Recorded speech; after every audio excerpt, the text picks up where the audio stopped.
మచిలీపట్నం, విజయవాడ, గుంటూరు ఈ మధ్యలో ఉన్నటువంటి దాన్ని మావిగన్ అన్ని ప్రాంతాలని కలుపుతూ అన్ని పేర్లలో ఉన్నటువంటి భాగాల్ని జత చేస్తూ ఈ ప్రాంతాల మధ్య ఆలోచన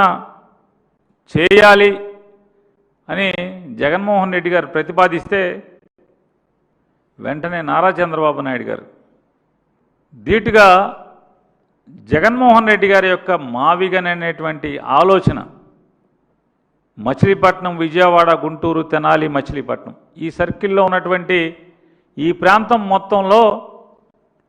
రాజధాని ఏర్పాటు చేస్తే ఎలా అభ్యంతరకరమో, అమరావతిలో మాత్రమే రాజధాని ఉంటే మచిలీపట్నం, విజయవాడ, గుంటూరు, తెనాలి మధ్యలో ఉన్నటువంటి మావిగన్ ప్రాంతం ఎలా నష్టదాయకమో తేడా విప్పి చెప్పకుండా